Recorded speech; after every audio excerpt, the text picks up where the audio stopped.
안녕하세요. 제가 남편이랑 2년을 연애한 끝에 결혼했었고, 처음 만난 건 제가 20대 중반 일이었습니다. 당시에 전 전문대학교를 나온 뒤에 직장 생활을 하던 중이었어요. 흔하게 널린 중소기업의 사무직 일이었고요. 아니, 솔직히 말해서 중소기업도 아니고 그냥 소기업이라고 칭해야 더 정확했을 것 같아요. 보통으로 주먹구구식이 아닌 곳이었거든요. 아침 일찍 출근해서 재미없게 하루 종일 머릿속으론 어째서 이 업무를 해야 하는지 납득이 안 간다는 의문만 품으며 자리에 앉아 있었고요. 점심 식사도 매일 쫓기듯이 먹어야만 했어요. 허겁지겁 먹고 나서 오후에 다시 자리에 앉으면 퇴사 욕구가 차올랐고 당장 이직하고 싶어서 미칠 것만 같았습니다. 돈은 코딱지보다 더 적게 받았었네요. 쥐꼬리 밥봉이라는 단어로 정리가 가능했습니다. 발전 하나 없는 곳이었으며 그야말로 미래가 안 보였어요. 이럴 줄 알았으면 취업 때 조금 더 신중할걸. 아니지, 아예 진작 4년제를 갔어야 했는데 전문대 중에서도 하필 아무도 알아주지 않는 허접한 전문대를 나왔을 건 뭐람? 전 매일 후회했지만 솔직히 시간을 돌린다고 해도 제가 변변한 4년제 대학을 간다는 건 무리였을 걸 속으로는 스스로 잘 알고 있었답니다. 집안 형편이 썩 좋지 못했거든요. 경제적인 부분도 어려웠고 부모님이 두 분 다 가방끈이 그리 길지가 못하셨어요. 부모님뿐만 아니라 친가와 외가 모두 통틀어도 대학 나오신 어른은 아무도 안 계셨고요. 고등학교를 나오신 분도 사실은 드문 형국이었답니다. 그도 그럴 것이 양가 모두 원체 가난했었는데 그 시절의 어려운 형편 속에서 학업을 길게 잇는다는 것은 사치였으니까요. 자리가 난 공장에나 들어가서 한 푼이라도 빨리 벌고 입에 풀칠이나 하는 것이 현실적인 방안이었습니다. 그렇게 열심히 살았어도 사는 형편이 썩 그리 나아지지 못했다는 것이 슬픈 대목 같아요. 가난하고 못 살고 배운 게 없어도 건강하게 잘 사는 집안의 사람들이 많잖아요. 그런데 이상하게 양가 모두 아픈 경우가 왕왕 있었습니다. 친가 쪽은 병치레를 하느라 경제활동에 지장이 생길 때가 잦았으며 약값에 돈이 들어갔고 어떻게든 약을 타다 먹으며 급한 불만 끄고 살다가 악화가 돼서 결국 병원에 큰 돈이 들어가는 수순이었어요. 그런가 하면 외가 쪽은 몸이 아픈 게 아니라 크고 작은 사고 때문에 다쳐서 생활에 지장이 생기는 경우가 좀 있었죠. 한마디로 운이 더럽게 없었어요. 불운했던 겁니다. 저희 외삼촌의 경우만 보더라도 20대까지 젊음 하나를 미천으로 온갖 개고생을 해가시며 힘든 일을 다 하셨었는데 그 노력들이 보답을 받은 건지 30대가 들어서신 후에 돈 되는 일을 하게 되셨어요. 정식으로 좋은 일자리도 결국 얻으셔서 그때 집안 분위기가 거의 잔치가 열린 듯 했었습니다. 하지만 첫 출근 날에 갑자기 불어닥친 강풍으로 길가의 구조물이 날아와 외삼촌의 뒤통수를 강타했어요. 그렇게 외삼촌은 의식을 잃고 쓰러지셨으며 출근이 물 건너 간 것은 너무나도 당연했고 사람이 죽느냐 사느냐의 기로에 놓여서 그때 정말 온 집안이 난리도 아니었어요. 외삼촌이 한때 혼수 상태에 빠지기도 하셨거든요. 민석이 아빠, 토끼 같은 어린 자식들 놔두고 당신 떠나면 그럼 난 어떡해. 제발 나만 혼자 남겨두지 마. 이겨내야 돼. 정신 차려야 돼. 민석이 아빠, 눈 좀 떠봐. 외숙모가 병원에서 울부짖던 모습에 모두가 숙연해졌죠. 외할아버지께선 이게 다 제사를 부족하게 드려서 집안을 막아낀 것이라고 그러셨습니다. 제사의 정성을 다 바치지 않아온 외할머니 때문에 여지껏 집안에 자꾸 이런저런 불운한 사고들이 일어났던 거라고 주장하셨어요. 제사 때마다 매번 손 하나 깠다가 나는 양반의 입에서 나올 소리요? 그게? 어떻게 그런 소리를 할 수가 있어. 아들 자식이 죽게 생겼는데 당신은 입에서 잘도 그런 소리가 나와요. 정말 해도 너무하네. 외할머니께선 발끈하셔서 맞서셨고요. 외가에는 제사가 꽤 많은 편이었습니다. 다른 집들에 비해 제사의 빈도가 결코 뒤처지지 않았었죠. 그러니 외할머님 비롯해서 집안의 여자들이 얼마나 고생이 많았겠나요. 여자들에게만 미뤄두고 당신은 뒷짐만 지어오셨던 외할아버지의 발언에 그때 저희 엄마도 울컥하셨었다고 그러더라고요. 아무튼 다행히 외삼촌은 의식을 찾으셨고 나중엔 건강도 회복하셨지만 그건 시간이 꽤 흐른 후의 얘기였습니다. 드디어 번듯하게 일을 다녀보려고 들뜨셨던 외삼촌은 그 일자리를 허무하게 영영 잃으신 뒤였기 때문에 보통 상심이 크셨던 게 아니었네요. 게다가 병원비는 또 어떻고요. 집안의 깊은 한숨이 끊이질 않았습니다. 단적인 예시만 들자면 이러했었다는 것이고요. 다른 일들도 참 다양하게 많았답니다. 참고로 외할아버지께서는 별다른 지병이 없던 분이셨는데 돌아가실 땐 하루아침에 심근경색으로 갑자기 돌아가셨죠. 팔순을 목전에 두시던 때였고요. 그러자 외할머니께선 평생을 제사에 몸바쳐 왔었으나 이제 보니 아무런 소용도 없었고 그 어떤 조상들도 후손들을 위해 힘쓰는 것 같지 않다고 하시며 제사를 대폭 줄이겠다고 하셨답니다. 그 후론 제사 지내는 것이 시들시들해졌죠. 다들 진작 이렇게 살았어야 했다면서 씁쓸하게 감상을 나눴었고요.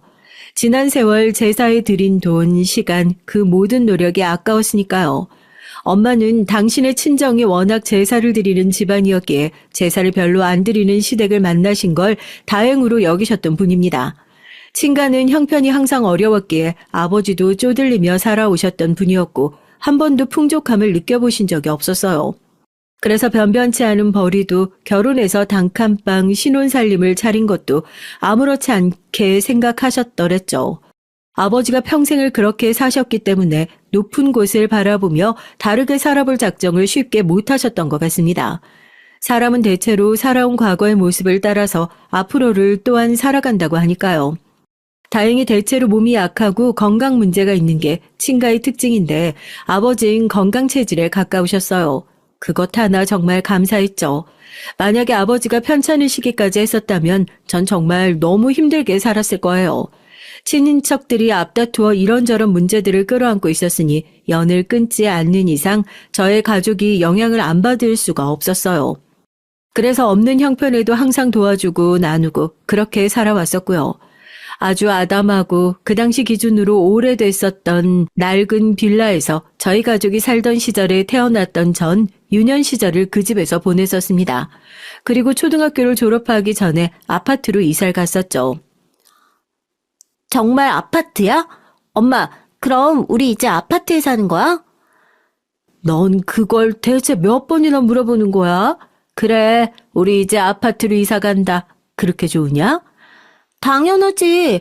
나도 이제 아파트에 사는 친구들 그만 부러워할 수 있게 됐잖아? 너무 좋아. 아파트라는 세 글자에 전 너무 기뻐서 눈이 돌아갈 정도였었죠. 제가 모르는 사이에 저희 가족이 부자가 된 것인가 하는 생각도 했었습니다.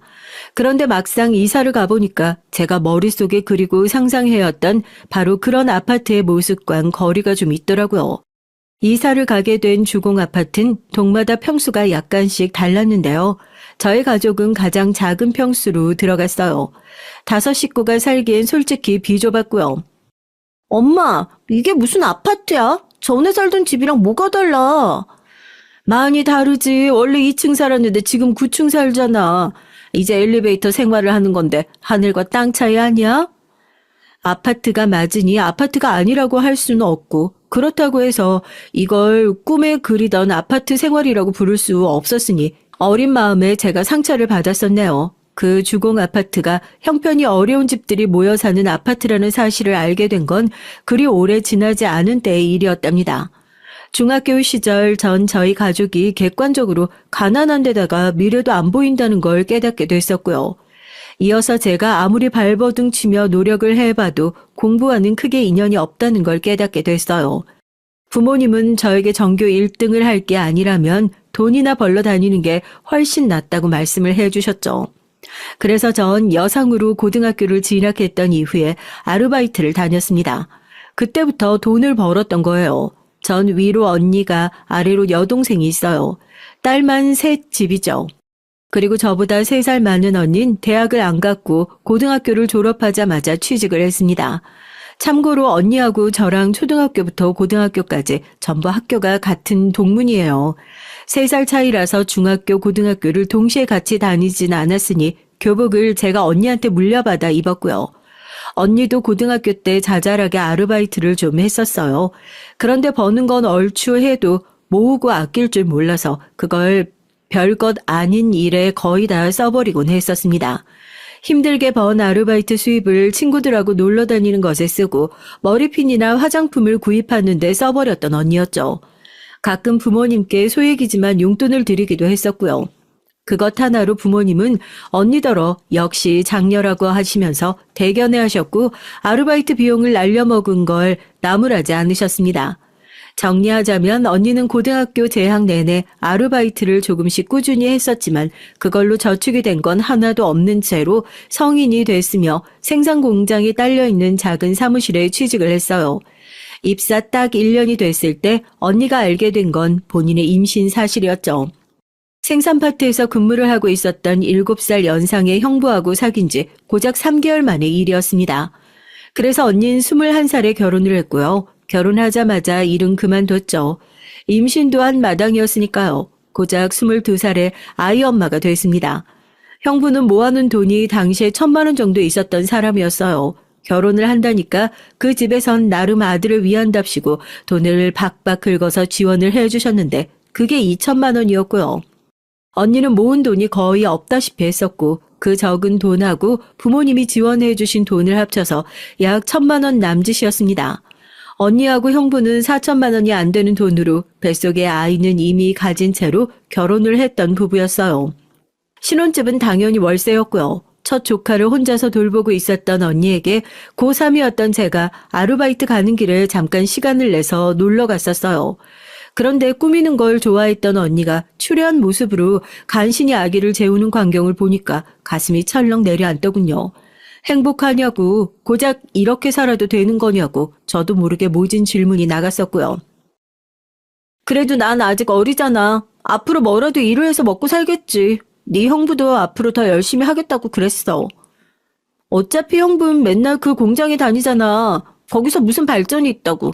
더 열심히 하겠대? 어차피 버는 돈은 항상 똑같은 거 아니야? 너도 참, 말이 그렇다는 거지. 아기가 좀 크고 나면 나도 다시 돈 벌 거니까 문제 없어. 한 2년만 더 있다가 내가 사회생활 할 거야. 언니의 시댁은 멀고도 먼 시골 깡촌에 있었습니다. 거기까지 가서 아기를 맡길 수 있을 리가 없었어요. 그렇다고 언니가 본인의 친정에 아기를 맡기자니 그것도 여의치가 못하였죠. 아버진 불규칙적으로 당신의 지인을 통해 일자리를 받아서 일을 하시는 분이었고요. 엄마는 당신의 시댁, 친정 다 챙기고 사시느라 항상 바빴고 식당을 하는 지인이 일손이 필요하다고 연락을 하면 거기에 가서 바쁠 때 일을 도와주시고 얼마간의 돈을 받아오시는 분이었습니다. 전적으로 아기를 맡아주시기엔 무리가 있었어요. 그렇다면 언니가 일을 다니기 위해선 아기가 어린이집 같은 곳에 맡겨야 할 텐데 그것도 또 돈이 들어간답시고 머리 아파할 모습이 벌써부터 눈앞에 선연했습니다. 제발 나한테 애 좀 봐달라고 그런 소리만 안 했으면 좋겠다. 전 그런 소박한 바람을 품게 됐었죠. 그건 제 여동생도 마찬가지였어요. 본인이 조카를 맡게 될까봐 벌써 두려워하고 있었죠. 전 고등학생 때 아르바이트를 하며 번 돈을 고스란히 집에 다 바쳐야만 했어요. 조카도 태어났는데 거기에 보탬을 해줘야 하지 않겠냐는 부모님의 말씀을 차마 거역할 수가 없었기 때문입니다. 제가 4년을 꿈꿀 수 있을 리가 없었죠. 가정 환경이 참 중요한 것 같아요. 아무도 저한테 대학의 필요성, 이 다음에 사회에 나가서 자리를 잡으려면 어떻게 해야 하는지 이런 것들을 전혀 얘기해 준 적이 없었기 때문입니다. 오히려 쉽게 가고 쉽게 살고 그렇게 하는 게 최고라는 분위기만 조장을 해왔던 저희 집이었네요. 언니도 평생을 그렇게 살아왔기 때문에 어리디 어린 나이에 임신으로 결혼을 하게 됐지만 그게 심각한 상황이라고는 생각도 못했고 태어난 아이에게 더 나은 미래를 물려주려면 어떻게 해야 한다는 생각 자체가 그 머릿속에는 없었어요. 언니가 다시 사회생활을 하게 돼서 제가 조카를 봐주는 것 같은 그런 일은 없었습니다. 왜냐하면 언니가 말했던 2년이 지났을 때 둘째 조카가 세상에 나오려던 참이었기 때문이에요. 첫째와 2살 터울로 언니는 둘째를 낳았어요. 24살에 두 아이를 둔 엄마가 됐고요. 전 그때 전문대학교를 다니면서 아르바이트를 동시에 3개씩 하고 있었죠. 제가 전문대라도 간 것은 언니를 보면서 경각심이 생겨났었기 때문입니다. 고3 19이었던 제가 아기를 안고 있는 언니의 모습을 보면서 많은 생각이 들었더랬죠. 태어난 조카는 너무 귀여웠습니다만 마냥 귀엽다고 예뻐할 수만은 없는 심정이었고요. 그래서 전 학교 선생님들께 대학 상담을 청했었고 그 결과 학비가 거의 안 드는 전문대에 들어갔던 거예요. 부모님은 당시에 시큰둥한 반응을 보여주셨어요. 그런 대학을 꼭 가야 하냐고, 그냥 바로 취업하는 게 낫지 않겠냐고 그런 소리들을 하셨던 기억이 나고요. 하지만 엄마가 저의 뒤에선 당신의 지인들을 향해 둘째 딸이 이번에 대학 갔다고 하면서 자랑을 꽤 하셨던 걸 알게 됐었네요. 고작 전문대라도 어쨌든 대학이긴 했으니까요. 집안 어른들도 전부 저한테 너 대학 갔냐며 라고 하시며 신기해하고 대견해 하셨습니다. 냉정히 말해서 온 집안의 수준이 그냥 그 정도였던 거예요. 전 짧은 대학 시절 동안에 뼈 빠지게 아르바이트를 여러 개 해가면서 돈을 벌었는데 거의 다 집에 빼앗겼습니다. 네 조카들 옷이라도 새 걸로 사입혀야지. 비싼 장난감은 못 사주더라도 옷은 예쁜 걸로 사입혀줘야 하지 않겠어? 엄마가 그렇게 말씀하실 때마다 전 속으로 한숨이 줄줄 새어 나왔어요. 언니가 더 이상 아이를 안 가질 거라고 했던 말이 그나마 저에게 위안이었습니다. 애가 하나만 있으면 좀 그러니까 어차피 둘까지 낳으려고 했었어. 그런데 벌써 둘을 다 낳아버렸네. 이제 할 일 다 미리 끝낸 셈이지. 애들이 크면 자기 엄마하고 나이 차이 적다고 좋아할 것 같아. 애들이 우리 엄마가 제일 젊다면서 자기 친구들한테 자랑하는 모습이 벌써 상상되지 않아? 전 언니가 대체 뭐가 즐거워서 그런 말을 하는 건지 이유를 몰랐고 알고 싶지도 않았었네요. 낳아놓은 둘이나 그냥 잘 키웠으면 싶은 바람이었어요. 그런데 셋째까지 가지더라고요. 기가 막혔습니다. 전 조카라는 무적의 구실 앞에서 항상 언니 쪽에 돈을 줘야만 했어요. 셋째 조카까지 생긴다는 말에 전 분노할 자격이 있었습니다.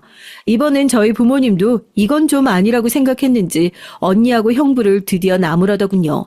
형부는 본인이 아니랬다고 말을 하면서 병원에 가서 조치를 취하겠다고 그랬어요. 더 이상의 임신 소식은 앞으로 절대 없을 거라고 했죠. 하지만 제 결혼식 때 참석했던 언니의 뱃속엔 넷째가 들어있었네요. 언니의 인생에 재취업을 해서 멀쩡한 사회생활을 한다는 건 아예 없었어요. 아이만 넷인데 뭘 어쩌겠나요? 정말 한숨만 나올 일이었습니다. 저를 본 여동생이 자기도 대학을 가고 싶다는 생각을 하게 됐고 그래서 저보다 훨씬 더 나은 전문대학교에 진학을 했던 것 하나가 유일하게 희망적인 일이었네요. 여동생이 그보다 이름은 좀 있는 전문대학교에 들어간 게 보람이었고 그래서 대학만큼 취업도 저보다 훨씬 더 잘하기를 바랐었습니다. 제가 간절히 바랐기 때문이었을까요? 여동생은 객관적으로 그리 훌륭한 직장은 아니었지만 제가 다녔던 곳에 비하자면 아주 괜찮다고 볼 수 있는 직장에 자리를 얻었어요. 이게 다 언니 덕분이야. 솔직히 난 언니가 아니었으면 아예 대학 갈 생각조차 못했을걸? 취업도 그렇고. 내가 언니 덕분에 길을 잘 찾은 것 같아. 그렇게 말해주니까 고맙다. 내가 집에 다 뜯기면서 살았어도 그 와중에 너 하나 건져서 다행이지 뭐야. 언니. 이젠 언니 생각만 하고 살아. 언니 버는 것도 솔직히 얼마 안 되는데 만약에 진작 언니가 벌었던 돈을 안 뜯기고 그대로 모으기만 했었어도 언니 주머니 사정이 아주 넉넉했을걸? 내가 다 아쉬워. 이제부터라도 가족들 말고 언니를 위해서 살아야지. 이제 슬슬 결혼 생각도 있지 않아? 결혼하면 언니는 뒤도 돌아보지 말고 결혼 생활에만 집중하고 헌신해. 까딱하다간 결혼하고 나서도 친정에 발목 잡혀서 사는 여자가 된다? 우리 집 막내가 이제 다 컸다고 별소리 다 하네. 틀린 소리는 아니잖아. 솔직히 냉정하게 우리 집이 언니한테 무슨 도움이 되겠어? 가족이니까 서로 돕고 사는 게 당연하지만 그래도 너무 언니만 손해고 언니만 고생이잖아. 결혼하면 이제 다르게 살아. 네 말 맞다나 내가 지금 결혼 생각이 있어서 고맙게 새겨 들을게. 결혼하면 더욱 정신 차리고 야무지게 살아야지. 꼭 그럴 거야. 그때가 남편과 결혼 생각을 하던 와중이었죠. 남편도 저처럼 중소기업에 몸담고 있었는데요. 거기는 그래도 진짜 백이 중소기업이었어요. 제가 다니는 어중이 떠중이 같은 직장과는 결이 달랐죠. 당연히 저보다야 여러모로 사정이 나았죠. 대신에 일을 빡세게 하던 편이었고요. 남편같이 외모, 성격, 직업, 집안 모두 평범하고 딱히 흠잡을 데 없는 남자와 결혼하게 돼서 전 행복했습니다. 드디어 제 인생이 결혼을 맞이해서 고생 끝 행복 시작이라는 표어를 단 2막으로 돌입했다는 생각까지 들었더랬죠. 제가 결혼하겠다고 집에 말했을 때 부모님은 기뻐하고 좋아하고 그러시면서도 은근히 아쉽다는 반응이셨던 것 같아요. 우리 집 최고 효녀 둘째가 시집 가버리면 이제 허전해서 어쩌냐. 엄마가 말씀하신 허전하다는 게 집이 허전하다든지 마음이 허전하다는 게 아니라 용돈 들어올 게 줄어들 것 같아서 그걸 생각하니까 허전하다고 그러시는 뜻 같았습니다. 그 의미를 간파하고도 전 슬그머니 모르는 척 했었네요. 괜히 잘 알아들은 걸 티를 내봤자 결혼하고서도 친정에 다 퍼주겠다는 어리석은 약속이나 하는 결말이었을 테니까요. 그래서 친정 식구들이 아쉬움에 눈을 반짝이는 이유를 전 끝까지 모른 척하면서 결혼식을 올렸었죠. 결혼하겠다고 인사를 드렸을 때 시댁에선 별 반응 없었어요. 그냥 시어머니께서 이런 말씀을 하신 정도였었죠. 아이고, 가만히 생각을 해보면 우리 큰 녀석 장가 보내기 아깝다. 넌 정말로 좋겠다. 내 아들하고 결혼해서 아유, 같은 여자로서 네가 참 부럽구나. 표정은 장난스러웠고 따라서 짓궂은 농담을 하시는 모양새였습니다. 그래서 전 진지하게 받아들이지 않았었고 시어머니 앞에서 제가 행운하라는 식으로 그렇게 맞장구를 쳐드렸었죠. 전 딸만 있는 집이었으니 아들을 둔 엄마들이 대략 어떤 느낌인지 모르진 않았어요. 그래서 막연히 시어머니께서 아들 자랑을 하고 싶으셔서 저러시는구나 이렇게 생각한 것이었죠. 시아버지께선 습관적으로 인상을 쓰시는지 가만히 무표정하고 계실 때도 얼굴이 왠지 화가 나신 모양새였으나 실제로 성격은 굉장히 무뚝뚝하시고 매사에 가타부타 긴 말씀 안 하셨고 집안의 이모저모는 여자가 챙기는 것이며 남잔 바깥 일에만 신경을 쏟으면 되는 일이라고 여기시는 분이었어요. 따라서 어떤 이가 며느리로 들어오든 말든 대단히 관여를 하려고 들지 않으셨죠. 결혼하면서 시댁과 얘기를 나눌 것이 있으면 오직 시어머니하고 상의를 했던 것으로 기억을 하네요. 시댁은 썩 부유한 집이 아니었습니다. 그러나 제 친정과 시댁 중에서 어느 쪽이 더 잘 사는지 따진다면 고민할 것도 없이 당연히 시댁이 더 사정이 나았어요. 시댁은 보통이었지만 친정은 보통에 못 미쳤으니까요. 제가 결혼할 때 친정에서 300만 원을 지원해 줬어요. 부모님을 포함해서 친정 식구들이 다 모아서 나온 금액이 그거였습니다. 제가 직장 생활을 하면서 열심히 모은 돈과 합쳐 3천만 원을 만들었고요. 신혼집은 아담 아파트를 대출받아서 구했습니다. 시댁 지원을 일부 받아서 남편이 모은 돈에 보태 그렇게 집을 장만했고요. 사실 남편은 빌라든 뭐든 별로 신경을 안 썼어요. 시어머니께서는 시댁의 옆 동네에 나와 있던 신축 빌라 매물을 추천하셨더랬죠. 거기가 더할 나위 없이 딱 좋던데. 빌라 근처에 공원도 새로 생겼잖아. 기분 전환 삼아서 집 앞에 나가 있기도 좋고. 아이 낳고 키우기에도 너무 괜찮지 않니? 예, 어머님. 가보니까 정말 괜찮긴 하더라고요. 다 좋은데 딱 하나 빌라라서 그게 좀 단점이에요. 왜? 너무 새로 지은 신축이라서 부담스럽니? 아니요, 그게 아니라 전 아파트로 가고 싶어서요. 뭐, 아파트? 빌라는 안 되고 무조건 아파트여야 한다는 거야? 네, 그게 제 꿈이에요. 전부터 번듯한 아파트에 한번 살아보고 싶었거든요. 너 친정집도 아파트잖아. 거기는 영 모양새가 아니올시다 여서 그렇구만.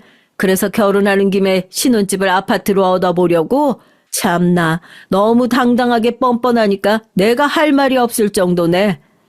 전 아파트에 대한 환상을 지니고 있었죠. 그러한 바람은 해소된 적이 없었고 신혼집은 무조건 아파트면 좋겠다는 생각이었어요. 시어머니께서는 할 말이 없다고 하셨으면서 이어서 계속 오래 투덜거리셨습니다.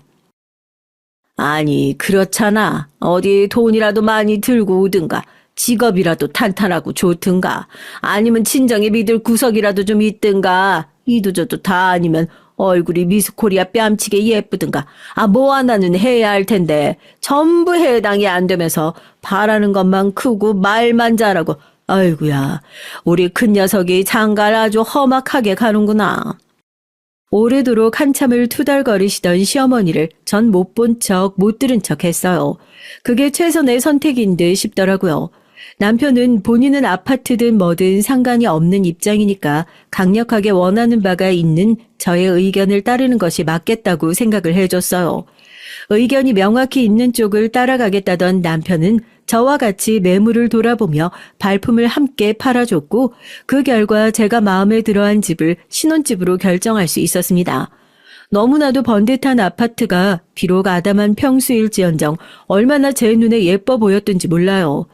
너무 행복했어요. 지난 세월의 크고 작은 모든 고생과 희생, 그리고 거지 같은 직장 생활의 스트레스까지 신혼집 앞에서 모두 날아가는 기분이었답니다. 전 중소기업도 아니고 소기업이라 불러야 마땅할 그 직장을 결혼하고 8개월째에 그만뒀어요. 제가 그만두려고 작정을 했던 건 아니었고 내부 사정이 좀 안 좋아졌거든요.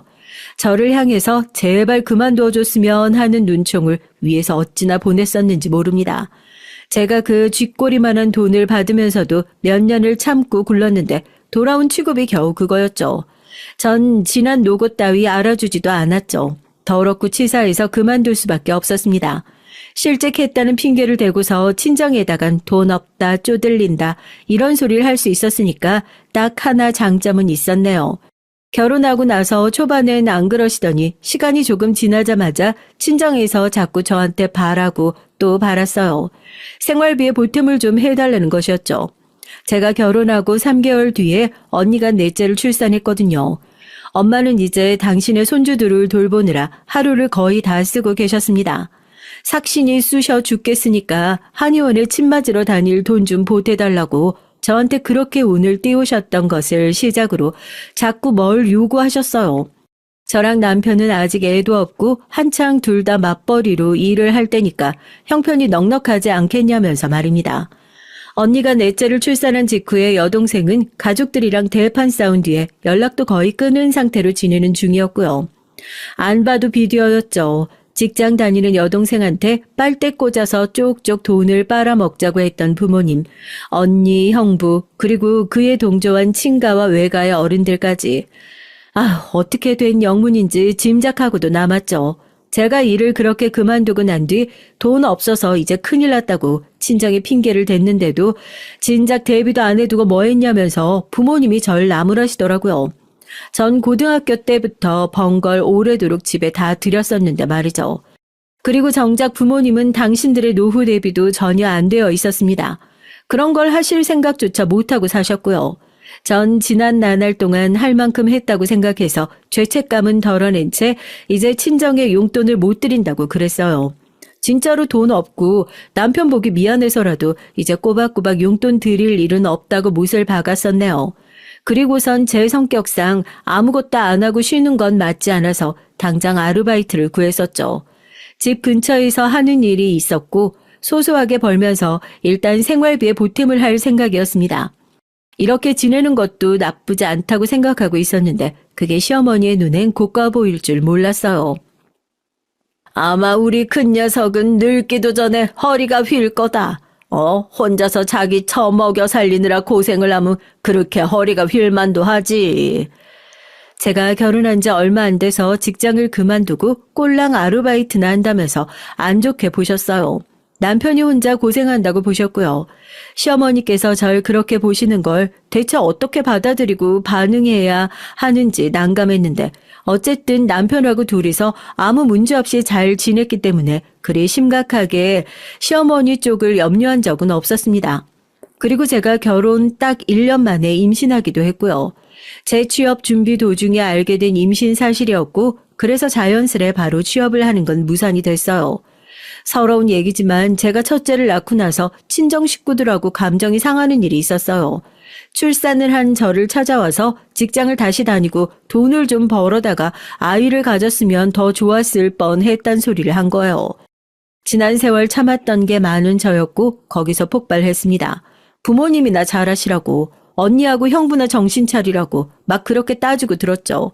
그러자 엄만 그게 당신이 저에게 하실 수 있는 가장 잔인한 발언이라고 생각하신다는 의미심장한 표정으로 이렇게 말씀을 남기셨어요. 애기 안 봐줄 거야. 육아 안 도와줄 거니까 너는 너 알아서 해. 그러면 제가 아연실색 하실 줄 알았나 봐요. 거기서 또 어이가 없었네요. 제가 언제부터 친정 부모님의 도움을 그렇게 많이 받고 산 자식이었나요? 전혀 그렇게 생각 안 했습니다. 그래서 그냥 알았다고 말씀드렸고요. 친정 식구들은 제가 수그리고 사과를 해올 거라 예상했지만 전혀 아니었죠. 모르는 게 많았던 저의 첫 아이, 첫 육아였으나 전 그냥 최선을 다해 부딪혀 나갔습니다. 그리고 시어머니께서는 절 향해 혀를 끌끌 차셨었죠. 친정이 아예 없으면 모를까 있는데도 아이를 낳고서 친정 쪽에 도움을 못 받은 처지라니 이런 경우는 들은 적도 본 적도 없다고 하시면서 절 비웃으셨습니다. 그때 제가 티를 안 낸다고 애를 쓰긴 했는데 솔직히 너무 창피하고 민망하더라고요. 수치스럽기도 했었고요. 그래서 그냥 가만히 있었어요. 상황에 대해서 제가 가타부타 말을 얹으면 괜히 저만 더 초라해지고 손해일 것 같았거든요. 조용하고 묵묵하게 온갖 집중을 다 바쳐도 감당하기 힘든 첫 육아라 해나갈 뿐이었습니다. 그런데 나중에 돌아보면 그게 잘못된 선택이었던 듯 싶더라고요. 사람이 가만히 있으면 가만히로 본다는 표현이 오죽하면 생겼겠냐고요. 처음엔 분명히 투덜거리시는 것만 가끔 하시던 것뿐으로 보였던 시어머니께서 점점 저를 향해서 대놓고 이런저런 쓴소리를 하기 시작하시더라고요. 거의 시작은 제 친정을 흉보는 것으로 하셨었네요. 차라리 그런 친정은 결혼한 여자한테는 없는 게 낫지. 안 그러냐? 수준 낮게 시리 그게 뭐라니? 나는 정말 네 친정이 적당히 구질구질한 집안인 줄로만 알았어. 근데 그 지경으로 못 봐줄 만큼 한심하고 엉망인 줄 알았다면 나는 그런 집안하고 사돈 못 맺는다는 심정으로 너 안 받아줬을 거다. 그리고 말이 나온 김에 하는 소리지만 이왕지사 아들을 낳았으면 좀 좋니? 어떻게 딸이야? 네가 딸만 셋 있는 집이라서 그게 내심 마음에 걸렸었는데 아이고 너 딸 낳는 거 보고서 결국 이렇게 되는구나 싶은 마음만 들더라. 넌 항상 내 아들한테 미안해하고 고마워해야 돼. 양심 있으면 납작 엎드려서 살아야지. 그때 결혼하면서 집도 신축 빌라로 했으면 어쨌겠어. 훨씬 좋았지. 그랬다면 우리 집하고 바로 근처니까 내가 오다 가다 쉽게 들여다보면서 애기도 처음부터 돌봐줬겠지. 근데 바로 지척에 안 사니까 지금 이사달이 났잖아. 너는 네 복을 걷어찬 셈이야. 대체 이따위 아파트가 뭐라고 욕심을 그렇게 냈어. 신축 빌라로 그때 갔었으면 돈도 훨씬 더 아끼고 절약했을 텐데 꼭 보면 없이 자란 것들이 허영심만 장난 아니게 많더라. 시어머니께서 비난조를 와다다다 쏟아내실 때면 전 정신이 살짝 혼미해질 지경이었어요. 기가 빨리는 느낌이었고 그래서 그땐 오히려 대꾸할 마음이 안 들었던 것 같아요. 게다가 전 이미 친정하고 확 틀어진 마당인데 시댁까지 사이가 나빠져 버리면 그건 수습이 불가능한 상황의 영역이 되어버릴까봐 그게 좀 걱정이었고요. 시어머니의 말 맞다나 남편은 저에게 늘 미안하고도 고마운 존재였는데 그런 남편이 모친이 시어머니셨으니 제가 참고 인내하는 게 결국은 가장 평화로운 정답이라 생각했던 측면도 있었습니다. 너 때문에 내가 우리 집 작은 녀석한테 결혼 잔소리하면서 참견을 시작했다는 거 아니? 시어머니께선 저로 인해서 시동생이 잔소리를 듣게 됐다고 하셨어요. 남편의 남동생 말입니다. 시동생은 대학도 잘 나왔고 직장도 딱 그 수준으로 괜찮게 잡았고 외모도 여자들이 대체로 선호하는 느낌이었어요. 성격도 밝은 편이었고요. 한마디로 꽤 잘난 인물이었습니다. 그런 시동생이 진지하게 사귀던 여자가 있었고 저랑 남편의 결혼식 때도 참석을 했었어요. 그래서 전 막연히 그분이 제 동서가 될 거라고 생각을 좀 했었죠. 하지만 남녀관계는 모를 일이었습니다. 오래 만난 것에 비해 허무하게 헤어졌죠. 전 그 두 사람이 헤어진 줄도 몰랐다가 시동생이 결혼을 전제로 새 여자친구를 만나고 있다는 얘기를 들었을 때 알게 됐던 것이죠. 새로 만난 여잔 의사였습니다. 무려 의사라니. 처음 들었을 때 깜짝 놀랐어요. 설마 정말로 결혼까지 가려나 하는 궁금증도 강했었고요. 그런데 진짜로 결혼까지 가더라고요. 결혼할 인연은 따로 있다는 속설처럼 그리 오래 만나지도 않았건만 날짜를 잡던 두 사람이었습니다. 그래서 전 의사를 동서를 두게 됐죠. 시동생이 아주 간이고 쓸개고 다 빼줄 것처럼 동서한테 절절하게 매달리며 잘해줘서 두 사람이 결혼까지 갔던 건데요. 의사를 놓치지 않겠다는 시동생의 야망, 그 바탕엔 당신의 공로가 있었음을 시어머니께서는 주장하셨습니다. 내가 작은 녀석한테 그랬거든. 제발 결혼할 여잔 조건을 어느 정도 보고서 고르라고. 네 형처럼 조건 전혀 안 보고 결혼하면 부모 가슴에 대목 박는 거라고. 내가 딱 이렇게 결혼 잔소리를 했었는데 그게 빛을 본 거지. 조건 중에서 최고 아니겠니? 의사? 그 직업 하나로 게임 끝난 거야. 아이고, 내가 진짜 이제는 여한이 없다. 그때 제가 느꼈던 점은 맨 처음에 배웠을 때 시어머니로부터 받았던 인상과 그즘의 인상이 너무 많이 다르다는 것이었죠. 원래 그런 분이셨는지 아니면 제가 너무 별 볼 일 없고 만만해서 그런 모습을 보이게 된 것인진 알 길이 없었지만요. 아무튼 의사 동서가 생긴 후로 자연스레 전 위축되어 갔던 듯 싶습니다.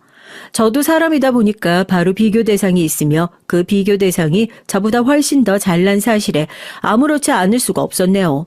동서가 의사치고는 집안이 대단한 편은 아니었어요. 집안은 보통인데 동서가 워낙 공부를 열심히 하고 의사라는 꿈이 옛날부터 명확했기에 의사가 된 것뿐이었거든요. 친정과 시댁 둘 다 신경 쓰면 아무래도 피곤한 순간이 있죠. 그런 면에서 형님은 좋으시겠어요? 친정하고 거의 연락 끊으셨잖아요. 네? 글쎄요. 좋은 줄은 모르겠고, 친정 식구들하고는 시간이 지나면 다시 잘 지내지 않을까 싶기도 하고, 뭐, 그렇네요. 제가 들어보니까 그다지 미련 안 둬도 될 가족들 같던데요. 전 평생을 화목한 가정만 겪어봐서 잘 알진 못하지만, 그래도 조언을 드리자면, 피를 나눈 가족이라고 해도 너무 그렇게 의미 부여하고 못 벗어나면 그 사람만 손해일 뿐이에요.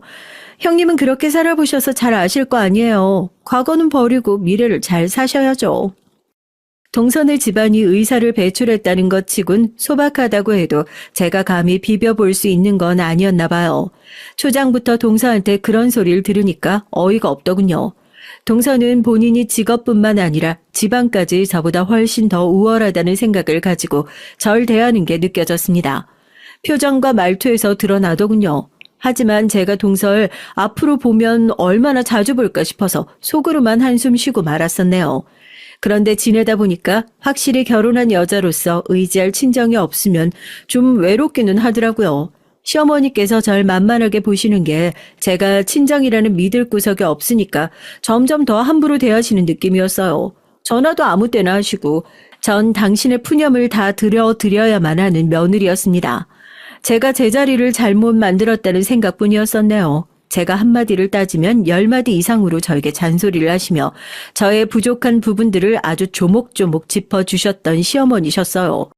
제가 시댁하고 가까운 신축 빌라를 신혼집으로 거절했었던 건 두고두고 시어머니의 입에 거론이 되고 있었는데요.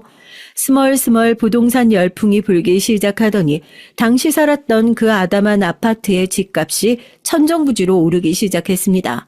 자고 일어나면 가격이 올라있고 또 올라있고 그런 상황이었죠. 비록 아담하긴 했어도 위치가 워낙 좋은 곳이었으니까요. 그때 당신 말 듣고 아파트로 하길 잘했지. 남편은 기뻐했지만 시어머니께선 아파트 값이 오른 걸 모른 척 하셨습니다. 면전에서 말씀을 드려도 대수롭지 않게 그냥 넘기셨어요.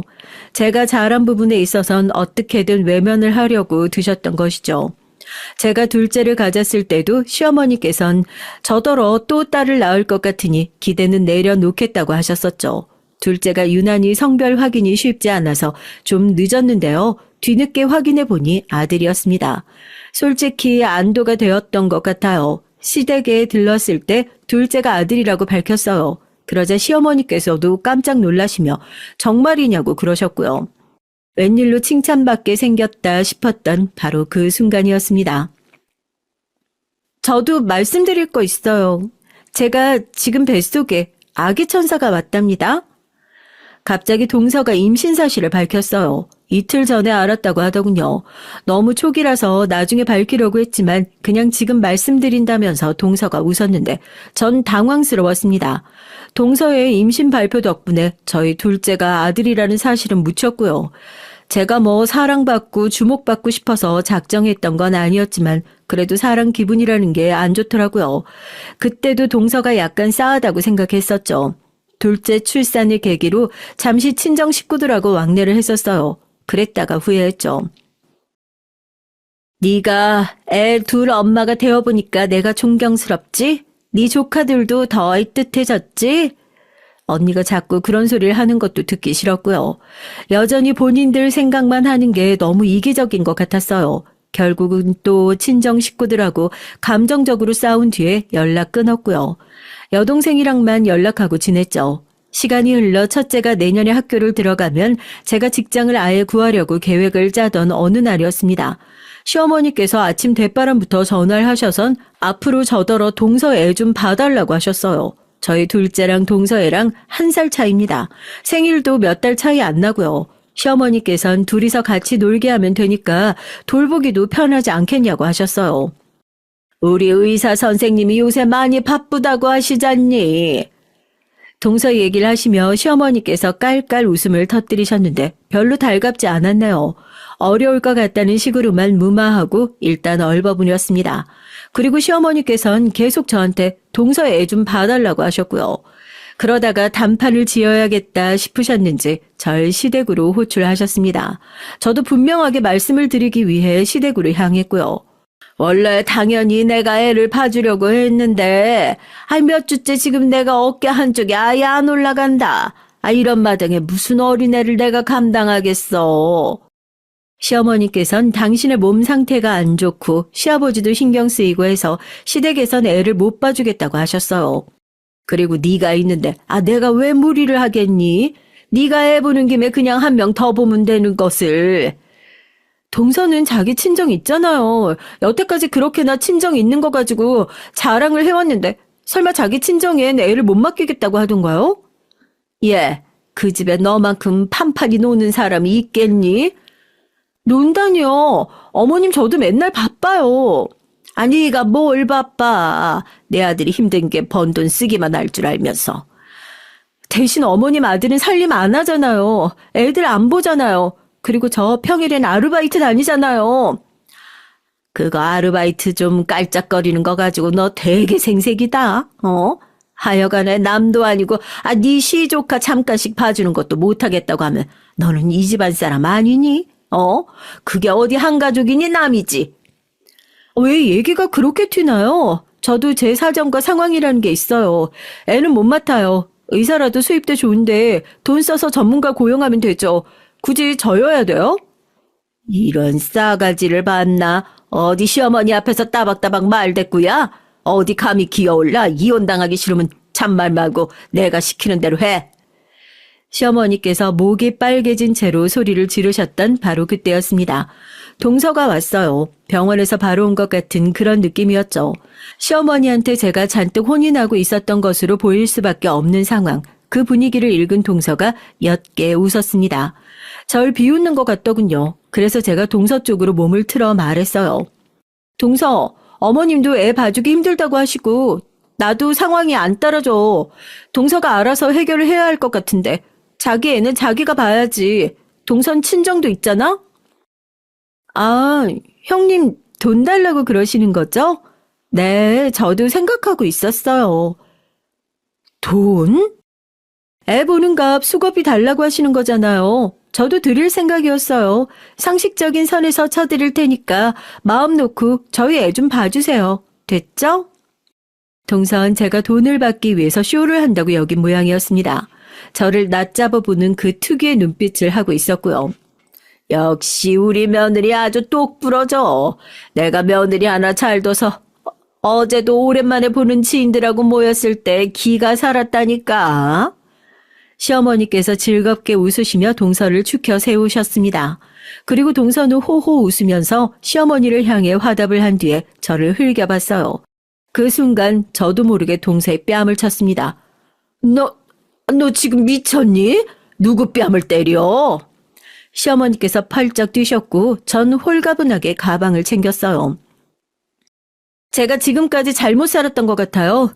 이제라도 이렇게 안 살아야죠. 덕분에 정신이 번쩍 들었습니다. 아주 고맙습니다. 동서가 얼빠진 표정으로 절 쳐다보고 시어머니께서 너무 놀라서 주저앉으시는 모습을 뒤로 한 채 시댁을 빠져나온 제 발걸음이 가벼웠었네요. 죄인도 아닌데 왜 그렇게 눈치를 보면서 살았을까 싶더라고요. 남편에게 있었던 일들을 다 말하면서 전 이혼해도 좋다고 했어요. 애들도 다 제가 맡아 키울 수 있지만 양육비만 꼬박꼬박 달라고 했죠.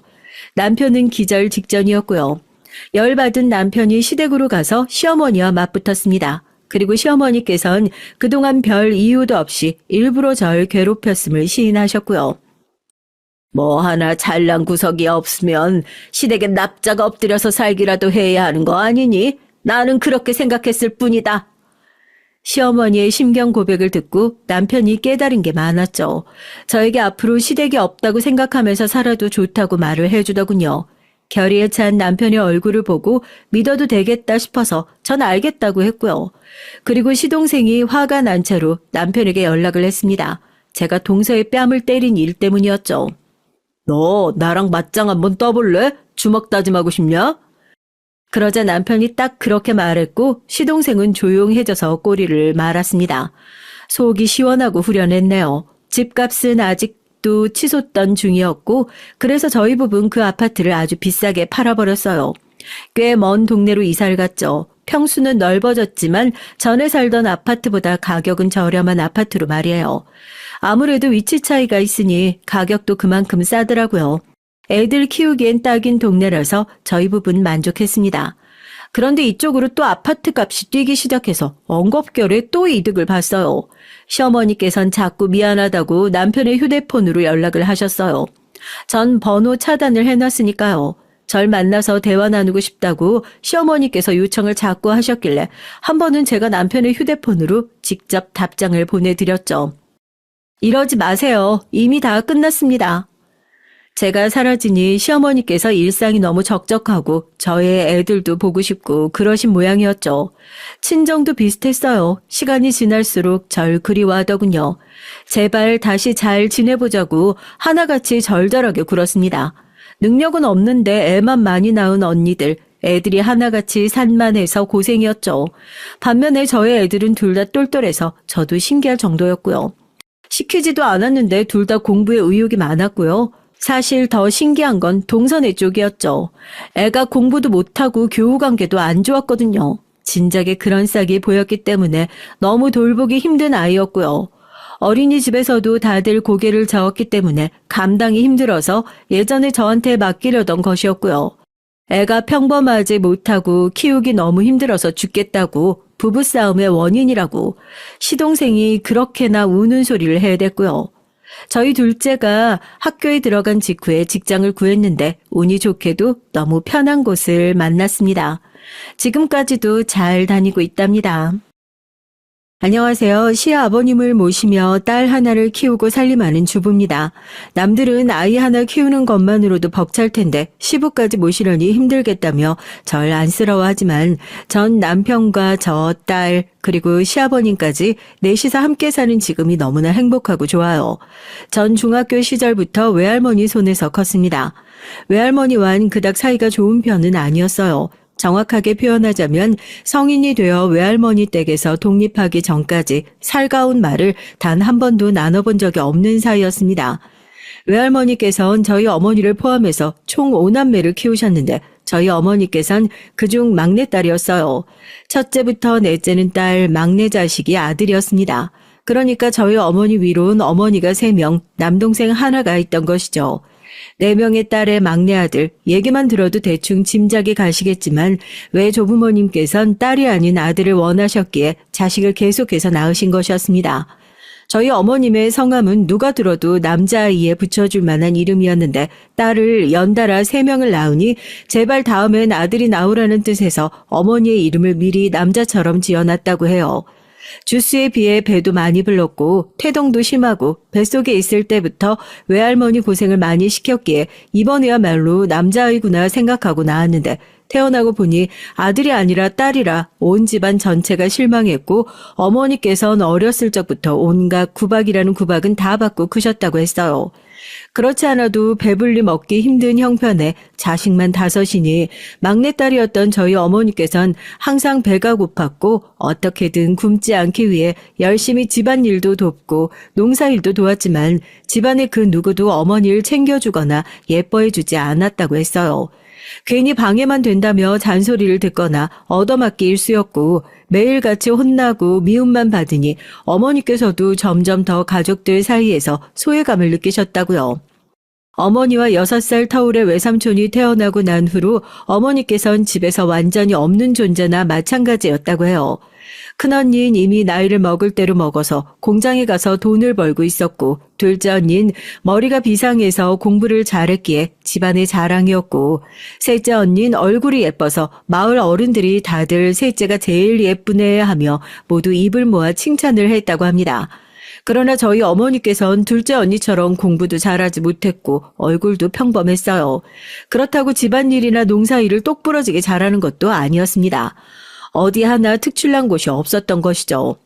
부모님을 비롯한 집안 어른들은 항상 외삼촌에게 모든 관심을 쏟았고 어린 시절 어머니께선 가족들 사이에서 항상 본인이 겉돈다고 생각하셨다고 해요. 그렇게 17살이 되고 고등학교에 들어갈 나이가 됐을 때 어머니께선 집을 나가 독립을 하겠다 선언했습니다. 그 누구도 어머니를 붙잡지 않았고 외할머니께선 저게 세상 쓴맛을 몰라서 저러는 거라며 나가서 어디 길바닥에서 고생 좀 하다 보면 알아서 기어 들어올 거라고 쓴소리를 하셨다고 해요. 그렇지만 외할머니의 말씀과 다르게 어머니께선 돌아가시는 날까지 다시는 집으로 돌아가시지 않으셨습니다. 어머니께선 집을 나와서 무작정 일자리를 찾아다녔지만 17이라는 어린 나이에 먹고 자란 게 없어 비실비실했던 어머니는 아무 곳에서도 환영받지 못했어요. 그러다가 그런 어머니를 안쓰럽게 여기신 한 식당 아주머니께서 일을 할 수 있도록 선의를 베풀어 주셨고 어머니께선 그렇게 백반집에서 일을 시작하게 됐습니다.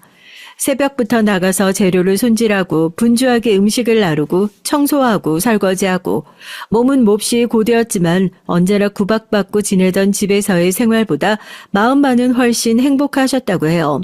식당 아주머니께서도 겉으로는 툭툭 대셨지만 어머니를 딸처럼 잘 챙겨주셨다고 합니다. 알고 보니 식당 아주머니께선 딸이 한 명 있었는데 어렸을 적에 고열을 앓다가 목숨을 잃었다고 했어요. 만약 딸이 살아있었다면 어머니와 비슷한 또래였을 터라 갈 곳 없는 어머니를 도저히 못 본 척 할 수가 없었다고 하셨어요. 그렇게 식당에서 일한 지 꽤 시간이 지났을 무렵 식당 아주머니께선 어머니께 나이도 어린 게 언제까지 이런 총구석 식당에서 밥이나 만들면서 살 거냐며 공부를 하든가 아니면 자격증이라도 따서 더 괜찮은 일자리를 찾아보라고 말씀하셨어요. 그렇지만 어머니께선 본인은 공부 머리도 없고 지금 이 생활에 아주 만족하고 있다. 굳이 다른 곳으로 가고 싶은 생각이 없다고 답하셨다고 합니다. 하지만 식당 아주머니께선 단호하게 다음 주부터는 나와서 일할 필요 없다며 다른 일을 찾아보라고 말씀하셨어요. 결국 어머니께선 식당 일을 그만두고 얼마 지나지 않아 식품 공장에 취직을 하셨다고 합니다. 어머니께서 맡으신 업무는 단순 반복 노동이었기에 일에는 쉽게 적응을 했지만 식당 아주머니가 말씀하셨던 것처럼 미래가 보이는 일은 아니었어요. 그래서 어머니께선 고민 끝에 대학 진학을 목표로 공부를 하기 시작했습니다. 남들보다 조금 늦은 시작이었지만 낮에는 공장에서 일을 하고 밤에는 코피까지 흘리며 정말 열심히 공부를 하셨다고 해요. 물론 혼자서 공부하기는 참 쉬운 일이 아니었고 그 과정에서 공장에서 만난 남자가 많은 도움을 주었다고 합니다. 그 남자는 2살 터울의 오빠였는데 대학을 다니다가 집안이 어려워져서 휴학 후 공장에서 일을 하는 사람이었어요. 어머니의 공부를 도와주며 두 사람은 자연스레 사이가 가까워져 연인 사이가 됐고 어머니께선 그 남자와 같은 대학에 들어가기 위해 정말 열심히 공부를 하셨다고 합니다. 그러나 그런 일은 현실에서 일어나지 못했어요. 그 남자는 어느 날 갑자기 공장을 그만뒀고 행방이 묘연해졌습니다. 공장 사람들 모두 그 남자의 행방을 알지 못했고 남자가 공부한다던 대학은 너무나 멀었죠. 도저히 찾아가 볼 엄두가 나지 않았고 바로 다음 주가 대입 시험 날이었어요. 어머니께서는 일단 시험에 집중하고자 하셨지만 그런 불안정한 상태로 치른 시험 결과가 좋을 리가 없었습니다. 결국 시험을 거하게 망쳤고 설상가상으로 몸 상태가 이상하게 느껴졌어요. 네, 눈치가 빠른 분들은 어느 정도 예상하셨겠지만 그 남자가 바로 저희 친아버지고 당시 어머니는 절 임신하신 지 무려 2달 가까이가 된 상태였다고 합니다. 지금까지 드린 얘긴 모두 저희 어머니께서 돌아가시기 전 병원에서 당시 15세의 나이였던 제게 해주셨던 말들이에요. 그 뒤로 어머니께선 정말 힘든 세월을 보내셨죠. 여자 혼자 몸으로 임신까지 했으니 앞날이 캄캄했지만 어떻게든 할 수 있는 일들은 전부 닥치는 대로 하시며 살아오셨다고 합니다. 혼자서 아이를 낳고 갓난아이를 업은 채로 돈이 되는 일이라면 가리지 않고 하셨어요. 그렇게 갖은 고생을 하셨던 어머니께선 제가 중학생이 되던 해에 말기 위암 판정을 받으셨고 항암 치료를 받으셨지만 결국 1년을 채 버티지 못하고 돌아가시게 됐습니다. 어머니와 함께했던 어린 시절을 떠올리면 참 가난하게 살긴 했지만 전부 다 행복했던 기억들 뿐이에요.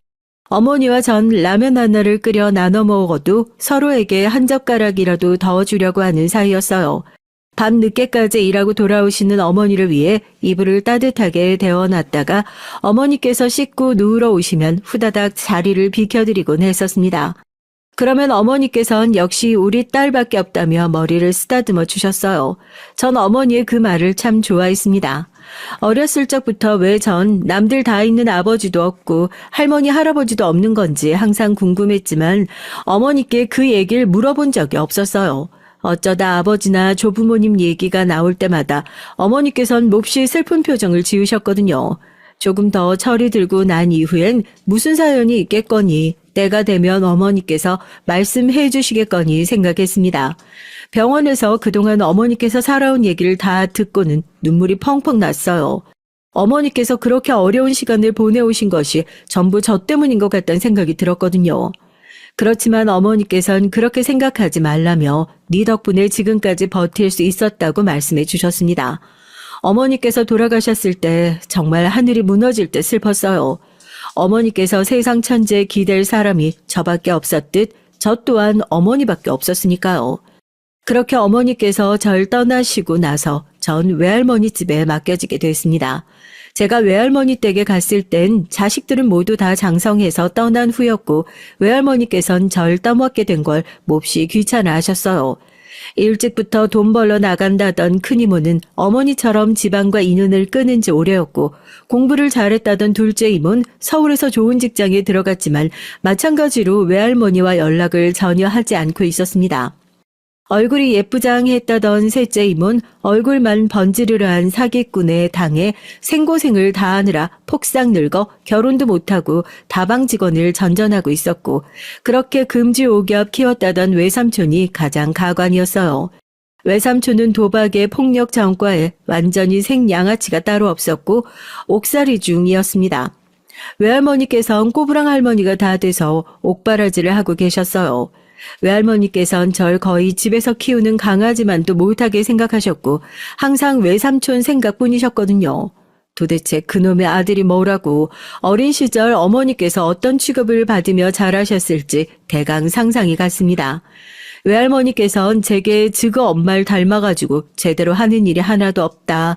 부모보다 먼저 가는 것도 죄인데 짐덩이까지 떠맡기고 가다니 진짜 세상에 그런 불효녀가 따로 없다면서 제 앞에서 매일같이 어머니 흉을 보셨죠.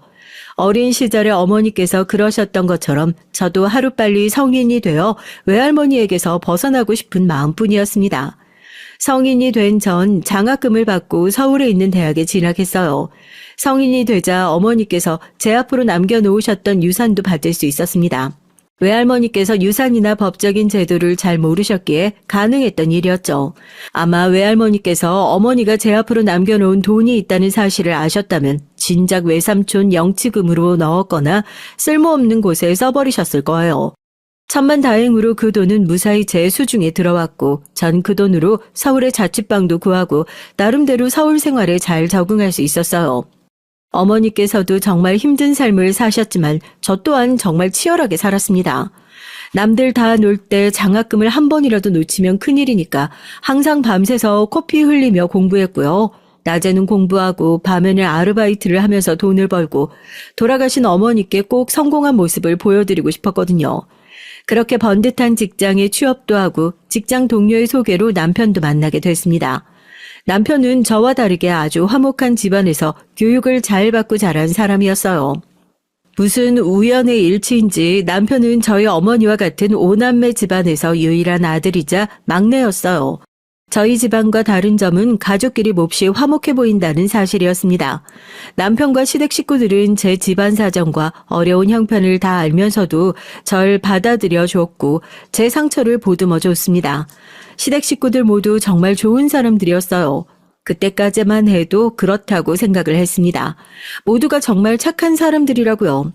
이렇게 사이좋은 가족이 세상에 다 있구나 싶을 정도였거든요. 시아버지께선 사업을 하시는 분들이었는데 성격이 좀 무뚝뚝하시긴 해도 정말 훌륭하신 분이었습니다. 제 집안 사정과 지금껏 살아온 얘기를 들으시곤 그동안 얼마나 힘이 들었냐며 그래도 이렇게 잘 살아왔으니 정말 장하다. 돌아가신 어머니께서도 하늘에서 기뻐하고 계실 거다 얘기해 주셨어요. 그 말에 주책맞게 첫 만남 자리에서 눈물을 펑펑 흘려버렸습니다. 시누이들도 모두 좋은 남편을 만나 부유하고 넉넉한 형편에서 사는 사람들이었어요. 인성은 여유에서 나온다는 말이 있잖아요. 다들 삶이 여유로우니 정말 친절하고 좋은 사람들이었죠. 솔직히 누나만 4명 있다는 얘기에 처음엔 조금 걱정이 됐었지만 걱정했던 것이 너무나 무색할 만큼 시댁 식구들 모두 저에게 참 잘해주셨어요. 이런 시댁을 만나려고 그동안 이렇게 힘들게 살아온 건가 싶을 정도였습니다. 내일 점심에 시간 좀 내라. 나랑 둘이 식사 함께 하자. 그렇게 결혼 준비가 진행되고 있던 어느 날 시아버지께서 갑작스레 연락을 해오셨어요. 남편 없이 단 둘이서 만남이라니 뭔가 불안한 마음이 들었습니다. 혹시 이제 와서 마음이 바뀌신 건 아닌가. 그동안은 불쌍해서 참고 넘어갔는데 아무리 생각해도 나 같은 여자를 며느리로 맡기엔 성에 차지 않는 건가. 이런저런 생각을 하며 불안한 마음으로 자리에서 나갔는데 시아버지께선 제 앞에 하얀 봉투를 하나 내미셨습니다. 이거 결혼 준비하는데 보태 써라. 시아버지께선 제 경제 사정을 뻔히 알고 있으니 대부분 우리 쪽에서 준비하겠지만 그래도 어떻게 받기만 하고 있겠냐. 너도 자존심 좀 세우고 그래야지 하시며 본인이 줬다 말하지 말고 결혼 준비하는데 보태 쓰라며 1,000만 원이라는 거금을 주셨어요. 그렇지 않아도 당시 제 수중에 있던 돈은 당시 살고 있던 작은 원룸의 보증금과 아등바등 살며 저축해놓은 푼돈이 다였거든요. 너무나 감사하고 죄송한 마음에 차마 고개조차 제대로 들지 못하고 있는데 시아버지께선 본인이 결혼하실 적 얘기를 해주셨어요. 시부모님께선 굉장히 금술이 좋은 부부셨다고 해요. 시아버지께서 젊은 시절 시어머니께 반해서 시어머니를 졸졸 쫓아다니다가 결혼에 성공하셨다고 합니다. 당시 시어머니께선 동네에서 소문난 부잣집 고명딸이었지만 시아버지께선 노가다판에서 일하던 가난한 젊은이였어요. 당시 시어머니 집안에선 시아버지를 완전히 도둑놈 취급하며 끝까지 사위로 인정해주지 않았고 두 분은 함께 고향을 떠나 타지에서 결혼 생활을 시작했습니다. 그 뒤로 시아버지께선 건설 쪽으로 사업을 시작해 승승장구했고 금술이 좋았던 두 분께선 계속해서 자식을 낳았어요. 낳다 보니 4명이 됐고 4명 연속 딸이 나오니 두 분 다 몹시 신기하셨다고 하더라고요. 시아버지께선 이제 나이도 있고 시어머니께서 원래 몸도 약하셨던 분이라 4명이면 충분하다. 그만 낳자 말씀하셨지만 시어머니께선 나중에 나이 들어서 당신이랑 편먹을 아들 하나는 있어야지 딸만 있으면 당신 쓸쓸해서 안 된다며 아이를 또 가지자고 했고 막내는 정말 아들이 나왔다고 합니다. 그렇지만 시어머니께선 남편을 낳으면서 진통을 몹시 오래 한 탓에 출산 후 몸이 급속도로 악화되셨고 결국 남편을 낳은 지 얼마 지나지 않아 눈을 감으셨대요. 시아버지께선 부인을 잃은 슬픔에 처음엔 남편이 전혀 예뻐 보이지 않았다고 해요. 그렇지만 자라나는 남편을 볼 때마다 시어머니께서 당신 편이 되어줄 아들 하며 얘기하셨던 것이 자꾸 생각이 났다고 하시더라고요. 애가 엄마 없이 자라긴 했지만 누나만 4명이라 그래도 여자 비위 하나는 잘 맞추고 살 거라며 언제 이렇게 커서 결혼할 여자를 데려왔는지 모르겠다. 혹시 이 녀석이 속썩이면 언제든 바로 달려와 일러 바치라며 말씀하시는데 너무 감사한 마음뿐이었어요. 그렇게 시댁에서 마련해 주신 아파트에서 신혼생활이 시작됐고 결혼생활은 너무나 행복했습니다. 서로 싸울 일이 전혀 없었고 시댁 식구들과도 몹시 사이좋고 화목했어요. 그렇지만 그런 행복은 그렇게 오래가지 못했습니다. 남편이 어느 날 몹시 어두운 얼굴로 제게 소식을 전해왔어요. 시아버님께서 운영하시던 건설회사가 문을 닫을 위기라고 했죠. 전 사업 쪽은 잘 몰랐지만 최근 건설회사들이 우후죽순 문을 닫고 있는 판국이라고 했습니다. 그래도 어느 정도 규모가 있는 회사였기에 그렇게 바람 앞에 갈대처럼 쓰러져 버릴 것이라곤 생각도 못했었는데 최근 들어 회사가 좀 위태위태하고 실적도 전가지 않은 얘기는 언뜻 전해 들었어도 정말 회사가 망해버릴 줄은 몰랐어요. 회사며 시댁까지 채권자들이 찾아와 돈 물어내라 난동을 부리고 정신없는 통에 시아버님을 잠시 저희 집에 모시게 됐어요. 결국 시아버님께선 회사 파산 신청을 하셨고 그렇게 건설회사는 완전히 부도가 나게 됐습니다. 그나마 불행 중 다행인 건 빠르게 일을 처리한 덕에 가진 것은 모두 잃었지만 적어도 빚더미에 앉지는 않았다는 사실이었습니다. 그렇게 커다란 회사를 경영하시던 시아버지께선 한순간에 빈털터리가 되셨어요. 건설회사 사장으로 떵떵거리며 사셨던 분이 당장 지낼 곳조차 없어지게 됐고 전 당연히 큰형님께서 시아버님을 모실 것이라 생각했습니다. 평소에도 큰형님께서 돌아가신 시어머니 대신해서 집안의 어머니 노릇을 하고 계셨고 회사도 큰 아주버님께 물려주신 듯한 분위기였거든요. 그렇지만 큰형님께선 구구절절 본인의 사정을 가져다 대며 시아버님을 모실 수 없다 말했고 나머지 형님들도 마찬가지였어요. 이런 일은 장녀나 장남이 맡아서 처리하는 거지. 어차피 우리한텐 회사 물려주실 생각도 없지 않았냐.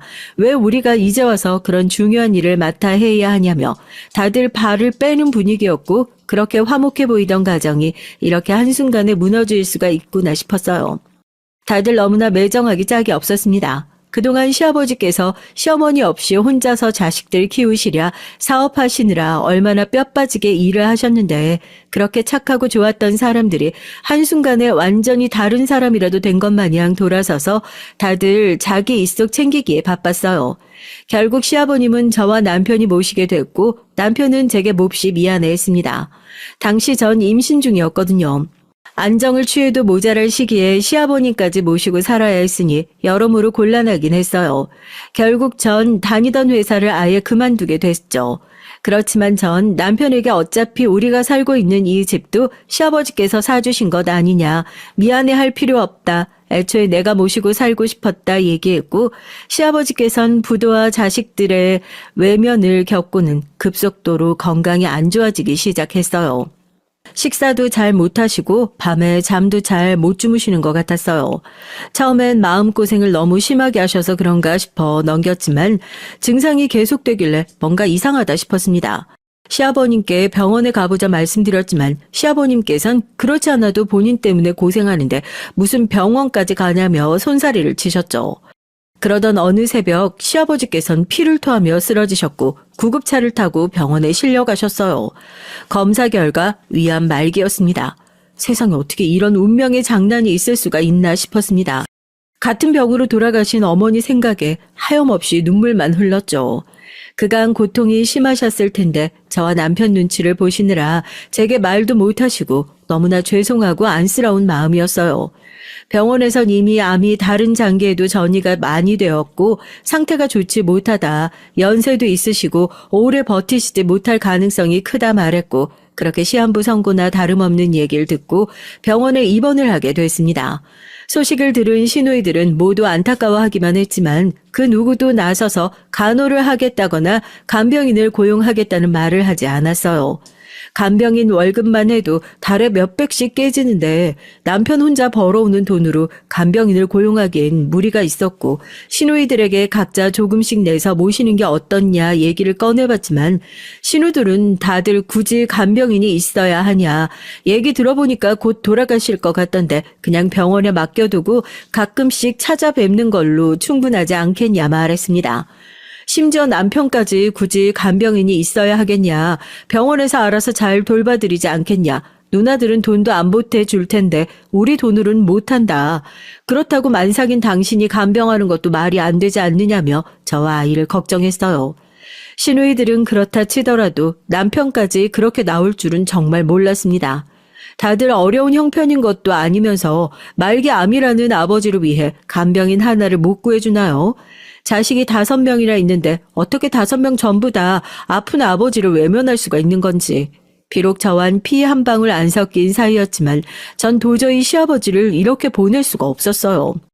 결국 전 시댁 식구들에게 제가 나서서 간병을 하겠다고 말했고 신우들이 꼭 그렇게까지 해야겠냐며 조금 불편한 티를 내긴 했지만 그래도 조금은 고마워하는 눈치였어요. 남편은 끝까지 반대했지만 전 그런 남편에게 당시 정말 자식된 도리로서 그러는 거 아니다. 당신 말대로 아버님께서 곧 돌아가신다고 한다면 그럴수록 더 지극정성으로 모셔야 하는 것 아니냐. 막말로 아버님 회사가 부도가 나지 않았으면 이렇게까지 외면했을 거냐고 언성을 높였고 결국 남편도 고집을 꺾게 됐어요. 시아버님께선 점점 병색이 짙어지셨고 밤에 잠도 잘 못 주무시고 독한 항암 치료에 몹시 힘들어하셨죠. 죽음을 목전에 앞두니 인생에 대한 회의감도 많이 느껴지는 것 같았습니다. 전 만삭의 몸으로 아이가 태어나기 일주일 전까지 24시간 병원에서 먹고 자며 시아버지를 간호했어요. 심지어 아이를 낳으러 갈 때마저도 저보다 시아버지가 더 걱정이었습니다. 혹여나 제가 아이를 낳고 오는 사이에 잘못되실까 봐요. 출산 후 몸조리를 제대로 하기도 전에 병원으로 돌아왔고 갓난 아이를 업고 시아버지를 간병했어요. 아이가 밤낮으로 울어대는 통에 병실 사람들에게 민폐를 끼칠까 봐 아이가 울면 데리고 나갔다 왔다 갔다 하면서 간병을 했고 남편이 퇴근하고 돌아오면 남편한테 아이를 맡겨놓고 간병에만 집중했습니다. 저도 힘들었지만 남편도 정말 힘든 시간이었을 거예요. 하루 종일 밖에서 일하고 집에 와선 밤새 혼자 아이를 돌봐야 하니 스트레스도 심하게 받고 몹시 고되어했죠. 당연히 아이도 자주 환경이 바뀌고 부모와 붙어 있을 수 없으니 좋은 환경은 아니었겠죠. 생후 100일까진 외출도 삼가라고 하는데 매일같이 병원이랑 집을 들락날락했고 시아버님을 신경 쓰느라 아이를 잘 돌보지도 못했으니까요. 이런 저의 사정을 딱히 여기신 병실 아주머니들과 할머니들이 번갈아 가며 아이를 돌봐주시기도 했어요. 애기 엄마가 친딸도 아니고 며느리라는데 이렇게 지극정성으로 간병을 다 하냐면서 요즘 같은 시대에 이런 며느리가 어딨냐며 신기해하셨고 그럴 때마다 전 제게 친아버지나 다름없는 분이시다 대답했습니다. 살 날이 얼마 남지 않았던 병원의 말과 다르게 시아버지께선 독한 항암 치료를 오랜 기간 동안 잘 버티셨어요. 딸아이가 2돌이 되었을 무렵 의사 선생님께선 아버님의 상태가 많이 호전되어서 수술을 진행해 볼 수 있을 것 같다는 얘기를 꺼냈습니다. 전혀 예상치도 못했던 일이라 몹시 기쁘면서도 고민이 됐어요. 시누이들은 그렇지 않아도 쇠약하신 몸으로 간신히 버티고 계실 텐데 그런 큰 수술을 무리해서 해봤자 돌아가실 날만 앞당기는 거라며 모두들 시아버지의 수술을 반대했죠. 말로는 시아버지를 위하는 척 했지만 딱 봐도 지금껏 나몰라라 하다가 수술에 성공해서 아버님께서 기적처럼 회복하시게 되면 아버님을 뵐 면목이 없으니 그러는 것 같았어요. 남편도 수술 얘기에 회의적인 반응을 보였습니다. 수술한다고 완치되는 것도 아니고 아버지 연세에 좀 무리인 것 아니냐. 당신 지금도 힘든데 만약 수술 실패하고 아버지 몸 더 안 좋아지시면 간병하기 얼마나 힘들겠냐. 그냥 남은 시간 동안 최대한 편하게 지내다 가실 수 있도록 모시다가 보내드리자 말했지만 전 애초에 저희들에게 선택권이 있는 일이 아니라고 생각했어요. 수술을 받는 건 저나 남편, 시누이들이 아니고 시아버님 본인이셨으니까요. 시아버지께선 수술을 받고 싶어 하셨습니다. 이런 상태로 더 오래 살아봤자 뭐 하겠냐. 차라리 수술을 받고 실패하면 그냥 깔끔하게 죽으란다. 더 이상 이렇게 너한테 민폐 끼치는 것도 싫고 자식들한테 짐덩이로 살다가 죽고 싶지 않다. 할 수 있는 건 다 해보고 싶다 하시면서요. 결국 제가 박박 우긴 탓에 수술 날짜를 잡게 됐습니다. 큰형님께선 도대체 왜 그렇게까지 하는 거냐. 옳게 그렇게 한다고 아버지한테 물려받을 유산 하나 없다. 옳게 아이도 있는데 아이 생각은 안 하냐. 옳게가 우리 아버지 친아버지처럼 생각해주고 잘하는 건 고마운데 옳게가 그러면 우리 입장은 도대체 뭐가 되냐 따졌고 전 그런 시누이들에게 시아버지께서도 수술받고 싶다고 하셨고 전 그저 제 도리를 하는 것뿐이다. 제가 언제 형님들께 왜 시아버지한테 관심이 없냐, 한 번이라도 뭐라고 한 적이 있느냐. 전 돌아가신 어머니 생각나서라도 도저히 시아버지 못 본 채 못하겠다. 뭐 얻어먹으려고 이러는 거 아니다. 돌아가시고 나서 후회하기 싫어서 이러는 거다. 제 입장을 구구절절 말씀드렸어요. 제 말에 큰형님께선 몹시 기분 나쁜 티를 내시며 이렇게까지 얘기를 했는데도 그렇게까지 위선적으로 착한 척을 해야겠냐며 자리에서 일어나셨죠. 전 그런 큰형님을 붙잡으며 착한 척을 하는 게 아니다. 전 정말 이대로 시아버지가 돌아가시면 제 스스로의 행동에 너무 후회가 될 것 같아서 그런 거다. 형님들 입장도 이해가 간다 설명을 했지만 아무 소용이 없었어요. 큰형님께서 다른 형님들께 어떻게 얘기를 전했는지 모르겠지만 그날 이후로 시누이들은 전부 저를 멀리하기 시작했어요. 아마 본인들도 시아버지께 자식된 도리를 제대로 하지 못하는 것에 대해 마음 한구석에 죄책감이 있었던 거겠죠. 차라리 모두들 예외 없이 눈 가리고 아웅하며 시아버지께서 돌아가실 때까지 한통속이 되어 기다렸다면 마음이 조금 편했을 텐데 말이에요. 시누이들 눈엔 굴러들어온 돌인 제가 주제넘게 나서서 분위기를 망치고 있었던 것이나 다름없었던 것이죠. 그렇지만 전 제 뜻을 굽힐 생각이 없었습니다. 시아버님의 수술이 코앞에 다가와 있었고 시아버님께선 애써 괜찮은 척 하셨지만 많이 떨려 하시는 것 같았어요. 전 그런 시아버님께 너무 걱정하지 마시라. 분명 좋은 결과가 있을 거다.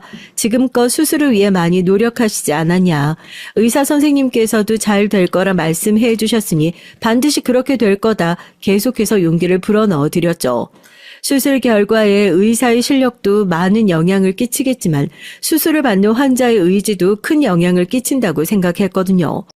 그렇게 수술을 반대하는 시누이들은 수술 전날 밤 병원을 찾아와 시아버님의 손을 붙잡고는 너무나 천연덕스러운 얼굴로 수술의 성공을 기원했어요. 기가 차다 못해 어이가 없을 지경이었지만 그래도 찾아오지 않는 것보다 나았으니 굳이 딴지를 걸진 않았습니다. 시아버님께서도 딸들이 찾아와 기운을 북돋아주니 좀 더 마음의 안정을 찾으시는 것 같았고요. 길다면 길고 짧다면 짧은 1년여간의 간병 기간 동안 심적으로나 신체적으로나 고생을 참 많이 했지만 단 한 번도 시아버님을 원망해 본 적은 없었어요. 오히려 그 기간 동안 시아버님과 많은 시간을 보내며 시아버님과의 유대감이 상상 이상으로 깊어졌습니다. 시아버님께선 정말 훌륭하신 분이었죠. 긴 세월 동안 평생을 본인보다 가족 그리고 회사 직원들, 본인이 책임져야 할 사람들을 생각하며 살아오신 분이었어요. 새벽 내내 울어대는 아이를 안고 병실 밖으로 나가 한참을 달랜 후 겨우 돌아오면 시아버님께선 뜬 눈으로 절 기다리고 계셨습니다. 왜 주무시지 않고 일어나 계시냐 물으면 이상하게 제가 자리에 없으면 눈이 떠지신다고 하더라고요. 그런 새벽 시간마다 시아버님께선 조곤조곤 본인이 젊었을 적 얘기를 해주셨어요. 처음 회사를 열었을 때 얘기, 첫 계약을 따냈을 때의 얘기, 시어머님과 있었던 즐거운 추억들과 남편이 어렸을 적 사고 쳤던 얘기들. 그러다가 시아버님께서 갑작스레 고통을 호소하시면 급하게 일어나 간호사를 불러오기도 했고 시아버님이 진통제를 맞고 겨우 잠에 드시면 그 앞에서 소리 죽여 울기도 했습니다. 시아버님께서 제게 해주셨던 얘기 중 가장 기억에 남는 얘기인 시아버님의 친구분과 관련된 사연이었어요. 시아버님께서는 어렸을 적부터 동고동락하며 아주 가까이 지내던 친구분이 한 분 계셨는데 시아버님께서 건설회사를 처음 열 때도 많이 도움을 받으셨다고 해요. 서로 어려운 일이 생기면 본인의 일처럼 나서서 돕고 지내던 사이였는데 어느 날 친구분이 큰 어려움에 처하시게 되어 시아버님께 거액의 돈을 빚지게 됐다고 합니다. 시아버님께서는 차용증조차 써주지 않고 돈을 흔쾌히 빌려주셨다고 해요. 그만큼 신뢰가 있는 사이였고 설령 돈을 돌려받지 못하더라도 괜찮다고 생각하셨답니다. 그렇게 돈을 빌려주고 얼마 지나지 않아 그 친구분은 거짓말같이 행방이 묘연해졌다고 해요. 시아버님께선 돈을 잃었다는 슬픔보단 가족같이 여기던 친구 한 명을 돈 때문에 잃게 됐다는 사실이 몹시 가슴 아프셨다고 하셨습니다. 이렇게 생사의 기로에 놓여 언제 죽을지 모르는 처지가 되니 요즘 들어 그 친구가 더 자주 생각이 난다면서 돈을 갚지 않아도 좋으니 어떻게 지내는지 살아있는지 소식이라도 알고 싶다는 말씀을 하셨어요. 수술은 장장 12시간에 걸친 대수술이었고 위뿐만 아니라 주변 장기에도 전이가 심했기에 당초 예상했던 8시간보다 무려 4시간이나 수술 시간이 초과됐어요. 수술실 앞에서 시아버님을 기다리는데 1분 1초가 1시간같이 느껴졌습니다. 혹시나 수술이 잘못돼서 생명이 위독해지신 걸까? 이대로 시아버님이 돌아가시면 어떡하지? 울음이 쏟아졌다가 진정됐다가 수도 없이 반복하며 시아버지께서 무사히 수술을 마치고 나오시기만을 기다렸어요. 수술이 끝난 후 의사 선생님께선 보통 고령의 환자는 이런 장시간 수술을 버티기 힘든 것도 힘든데 이런 경우는 정말 드물다며 징후를 조금 더 지켜봐야겠지만 결과가 몹시 성공적이라는 기쁜 소식을 전해주셨습니다. 정말 날아갈 듯 기뻤어요. 기적과도 다름없는 일이었습니다. 바로 남편에게 전화를 걸어 수술이 성공적으로 끝났다는 소식을 전했고 남편은 몹시 놀란 목소리였어요. 솔직히 말하자면 저 빼고 모든 시댁 식구들은 이 수술에 아무런 기대를 갖고 있지 않았거든요. 수술이 성공적으로 끝났다는 소식에 시누이들은 분주해졌어요. 알고 보니 자기들끼리 얘기를 해서 시아버님의 장례식장도 정해놓은 상태였더라고요. 시아버님께서 돌아가신 후 계획을 다 세워놨는데 시아버님께서 돌아가시기는커녕 퇴원을 하시게 생겼으니 본인들 계획에 차질이 생기게 된 거예요. 큰형님께선 은근슬쩍 제게 시아버님이 퇴원하시면 올케가 모실 거지 하고 물어오셨고 애초부터 그럴 생각이긴 했지만 당당하게 본인들의 아버지를 제게 떠넘기는 모습이 썩 달갑게 느껴지진 않았습니다.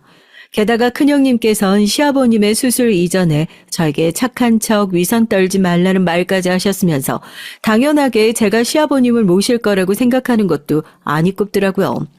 어찌됐든 시누이들은 깨어나신 시아버님 앞에서 가식적인 얼굴로 눈물을 쏟아냈어요. 물론 본인들의 친아버지가 건강을 회복하니 진짜 눈물이 났을 수도 있었겠죠. 지난 시간 동안 병든 시아버님을 나 몰라라 하고 죽음으로 몰아넣었다고 하더라도 시아버님께선 빠르게 몸을 회복하셨고 완치되진 않았지만 이전과는 비교도 안 될 정도로 건강이 좋아졌습니다. 남편은 그런 시아버님을 보며 아버님이 저렇게 회복하실 수 있었던 건 모두 제 덕이라며 본인이 잘못 생각했었던 것 같다 제게 사과를 해왔어요. 당신 덕에 세상에 정말 기적이라는 게 존재한다는 걸 알게 된 것 같아. 당신하고 결혼한 건 내 인생에서 가장 잘한 선택이야. 당신이 처음 간병을 도맡아 하겠다고 했을 때 아버지 수술을 고집부려 밀어붙였을 때 솔직히 당신이 조금 원망스럽기도 했어. 도대체 왜 저렇게까지 하나 싶었거든. 당신도 정말 고생 많이 했지만 나도 고생 많이 했잖아. 당신이 아버지한테 매달려 있는 시간만큼 내가 다른 일들을 도맡아 해야 했으니까. 그렇지만 만약 아버지가 그대로 돌아가셨으면 나 정말 후회 많이 했을 것 같아. 현실에 지쳐서 잠깐 정신이 나갔었던 거지. 어떻게 낳아주시고 길러주신 아버지께 그렇게 매몰차게 굴 수가 있었던 건지. 그러면서 남편은 시아버님께서 제게 아무리 잘해주셨다 한들 어떻게 그렇게 긴 기간 동안 친딸보다 더 지극정성으로 아버님을 모실 수 있었냐며 앞으로 평생 당신이 한 고생을 잊지 않고 다 보답하며 살겠다고 말해줬어요. 보상을 받고자 했던 일은 아니었지만 남편은 그 말에 그간의 고생들과 조금씩 쌓아왔던 불만들이 눈 녹듯 사라지는 기분이었습니다. 시아버님께서는 얼마 지나지 않아 퇴원을 하시게 됐고 당초에 예정되었던 대로 저와 남편이 시아버님을 모시게 됐어요. 그 과정에서 시아버님께서는 다른 자식들에 대한 얘기를 한 번도 먼저 꺼내지 않았습니다. 저희 또한 괜히 시아버님을 속상하게 만들까 시누이들의 얘기를 꺼내지 않았고요. 아가, 할 말이 있으니 여기 앉아봐라. 그렇게 시아버님과 함께 지낸 지 정확히 일주일째가 되던 날이었습니다. 그날은 시아버님께서 오랜만에 외출을 하고 돌아오신 날이었어요. 시아버님께서는 제 앞에 서류 봉투 하나를 내미셨습니다. 이게 무엇이냐고 물어보니 열어보라고 하시더라고요. 서류 봉투 안은 통장 하나와 인감도장 그리고 인감증명서가 들어있었어요. 통장 안은 무려 50억이라는 현실감 없는 금액이 들어있었습니다. 비밀번호는 네 남편 생일이다. 마음대로 사용해라. 그동안 고생 많았다. 아버님, 이런 큰 돈이 어디서... 저 이런 거 못 받아요. 돈 받으려고 한 거 아니에요. 너 주려고 받아온 거야. 잔말 말고 가져갔어. 네? 절 주려고 받아오셨다뇨. 그게 무슨 말씀이세요? 알고 보니 시아버지께서 그날 만나셨던 친구분은 바로 예전에 제게 말씀해 주셨던 이야기 속의 그 친구분이었습니다.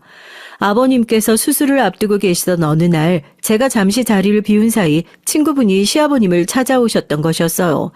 당시 빚쟁이들에게 쫓기던 친구분께선 어쩔 수 없이 주변의 모든 사람들과 연을 끊고 외국으로 떠났고 시아버님께서 빌려주셨던 돈으로 사업을 다시 시작해 대성하셨던 것이었습니다.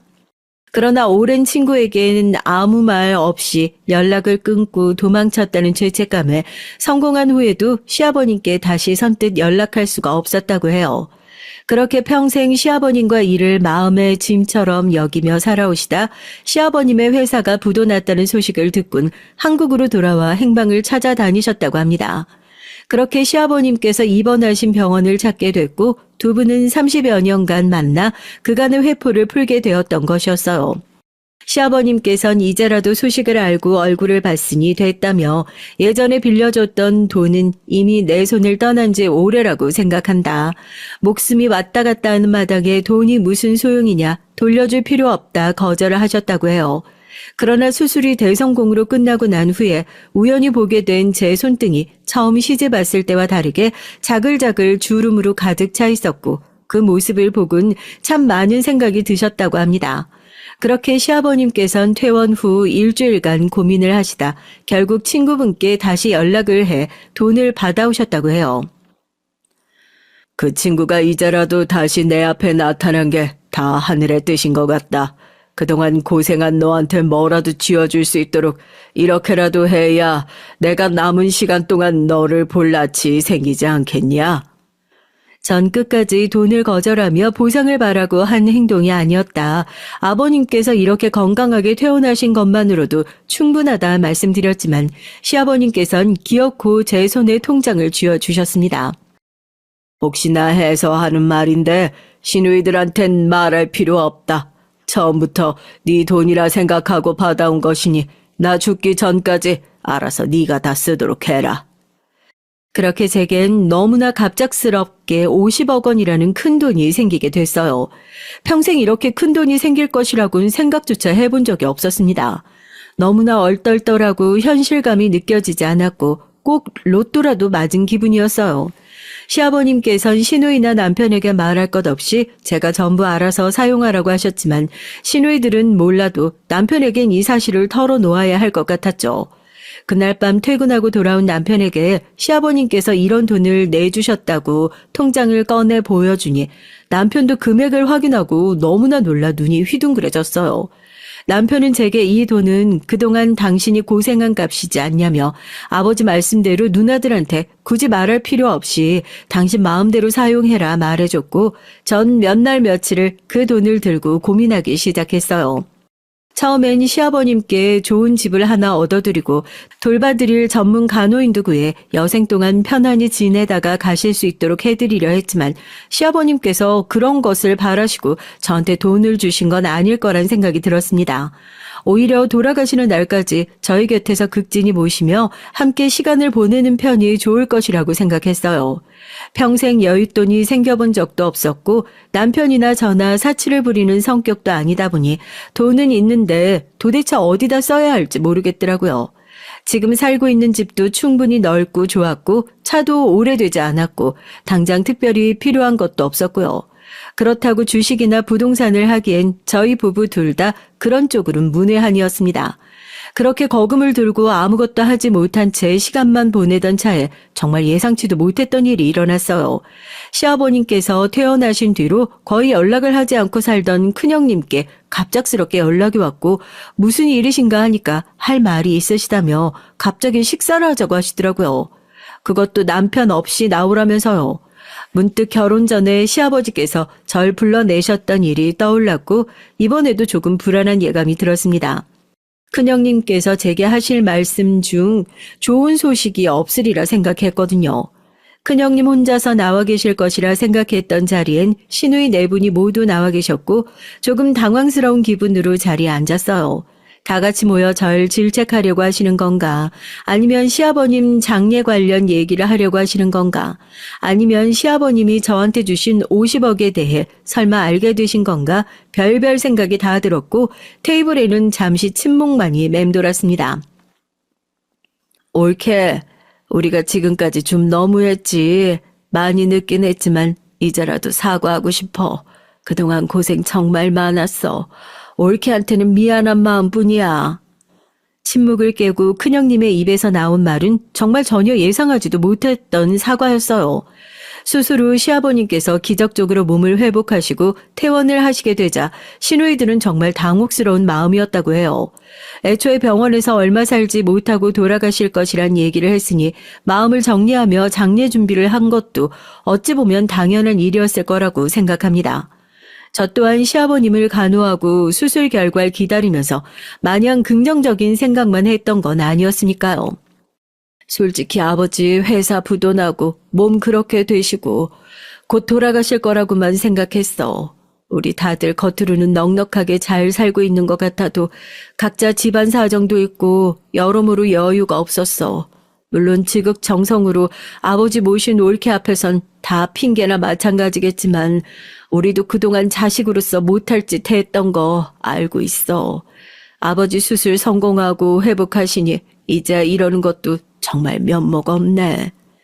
그러면서 형님께선 많이 늦긴 했지만 이제라도 저한테 정식으로 사과하고 싶다며 하얀 봉투를 내미셨어요. 열어보지 않아도 돈이라는 걸 알 수 있었고 전 이런 거 받을 생각 없다며 딱 잘라 거절했습니다. 큰형님께선 우리가 이런 거라도 해야 그나마 앞으로 저와 아버님을 볼 면목이 생길 것 같다며 제발 받아달라 말씀하셨고 결국 신랑이 끝에 제 손에 봉투를 쥐어주셨어요. 형님들께선 아버지께서 이렇게 건강하게 퇴원하신 건 전부 제 덕분이라면서 올케가 기적을 만들어낸 거나 다름없다며 정말 고맙다고 말씀하셨죠.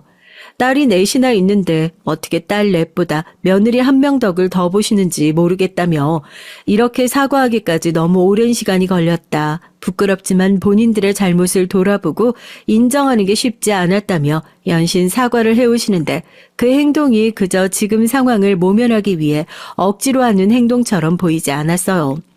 형님들께선 본인들끼리 돈을 모아 시아버님이 지내실 만한 거처를 구하고 간병인까지 고용하겠다. 이제 고생은 그만해도 된다 말씀하셨지만 전 그러지 않으셔도 된다며 앞으로도 계속 시아버님을 곁에서 모실 생각이라고 말씀드렸습니다. 시아버님께서도 혼자서 넓은 집에서 간병인과 둘이 지내시는 것보단 저희 집에서 아들과 며느리 그리고 손주와 지내시는 게 훨씬 행복하실 거다. 몸도 많이 회복되셔서 제가 크게 할 일도 없으니 굳이 그렇게까지 하실 필요 없다 말씀드렸고 형님들께선 그렇지만 계속해서 올케가 아버지를 모시면 우리가 아버지를 뵐 면목이 없지 않느냐며 절 말리셨어요. 그게 그렇게 걱정이시면 형님들께서 자주 찾아오시면 되잖아요. 아버님께서도 형님들 얼굴 자주 보시면 정말 좋아하실 거예요. 저희 집에 오는 게 부담스러우시면 아버님 모시고 가까운 곳에 나들이를 가든가 식사라도 대접하든가 형님들께서 정말 그동안의 행동을 후회하신다면 더 늦기 전에 이제라도 달라지면 좋겠어요. 그동안의 빈 시간은 돈으로 해결할 수 있는 게 아니라고 생각해요. 제 말에 시누이들은 모두 조금 당황스러워 보이는 얼굴이었지만 이내 큰형님께서 제 말대로 하겠다며 긍정의 답을 주셨고 그렇게 자리가 마무리됐습니다. 형님들께서 제게 주어주신 봉투와 시아버님께서 주신 거액이 담긴 통장까지 전 정말 큰 돈을 갑작스레 가지게 됐어요. 아무리 생각해도 당장 이 돈을 어디에 사용해야 할지 모르겠어서 일단은 시댁 식구들을 모두 모시고 다 같이 여행을 한번 떠나기로 했습니다. 물론 시아버님께서 완벽하게 몸이 치유되신 건 아니기에 멀리는 가지 못하겠지만 오랫동안 병원 신세를 지느라 많이 갑갑해 하셨거든요. 그날 이후로 형님들께선 하루가 멀다 오고 번갈아 저희 집을 찾아오고 계세요. 시아버님께선 갑자기 애들이 왜 이러냐며 겉으로는 조금 떨떠름하신 반응이었지만 속으로는 좋아하시는 게 다 보입니다. 제가 아버님 곁에서 모셔온 게 몇 년인데 제 눈은 못 속이죠. 큰형님도 그렇고 나머지 형님분들도 꼭 오실 때마다 먹을 것이며 입을 것이며 선물을 하나씩 사들고 오세요. 이런 거 안 사오셔도 된다고 말씀드려도 막무가내십니다.